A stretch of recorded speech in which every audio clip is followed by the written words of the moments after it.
বারাকাতুহু। বিসমিল্লাহির রহমানির রহিম। আমরা এই মুহূর্তে সমুদ্রের ধারে রয়েছি। সর্বপ্রথম আল্লাহ তাআলার শুকরিয়া জ্ঞাপন করি যে আল্লাহ তাআলা তৌফিক দিয়েছেন, তিনি এই জায়গায় আসার সুযোগ দিয়েছেন। এই জায়গায় হয়তো অনেক টাকা খরচ করেও আসা সম্ভব হতো না সময়ের কারণে কিংবা আর বহু কারণ রয়েছে। আলহামদুলিল্লাহ আমরা এখন মালদ্বীপ দেশে পাবনা একটি আইল্যান্ড রয়েছে, সেখানে আমরা রয়েছি একদম সমুদ্রের ধারে।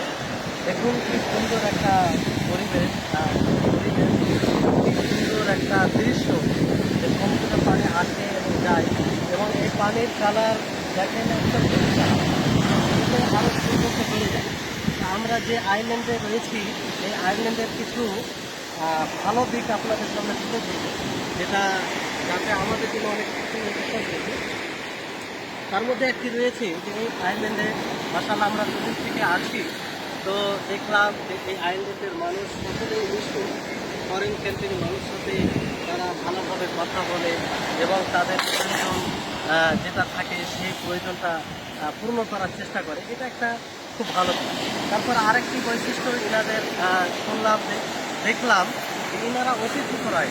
মাশাআল্লাহ আমরা কয়েকদিন থেকে আছি, এখনও সামনে সোমবার পর্যন্ত থাকবো।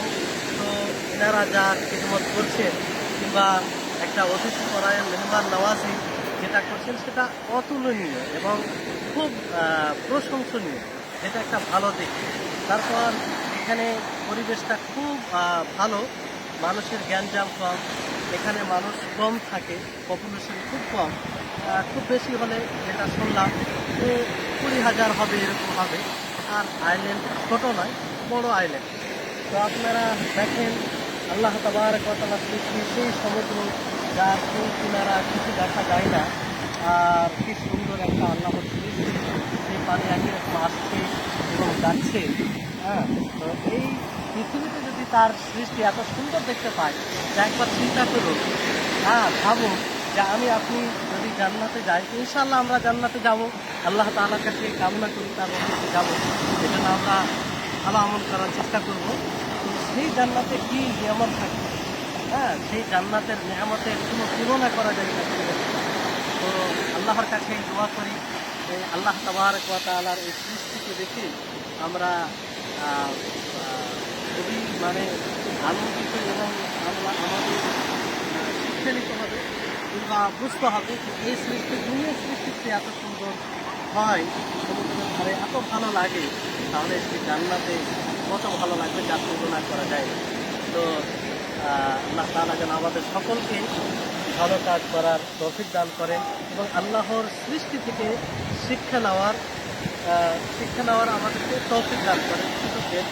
আর চিন্তা ভাবনা, আল্লাহর সৃষ্টি নিয়ে চিন্তা ভাবনা করতে হবে। চিন্তা ভাবনা একটা বড় ইবাদত।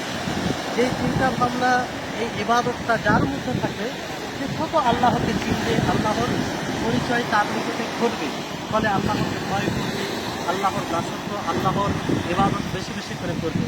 তো আল্লাহর কাছে দোয়া করি, আল্লাহ তুমি আমাদের সকলকে তোমার সৃষ্টি নিয়ে চিন্তা ভাবনা করার তৌফিক দান করো এবং এই চিন্তা ভাবনা করে যেন আমরা আরও তোমার বেশি বেশি করে ইবাদত করতে পারি। আসসালামু আলাইকুম ওয়া রাহমাতুল্লাহি ওয়া বারাকাতুহু।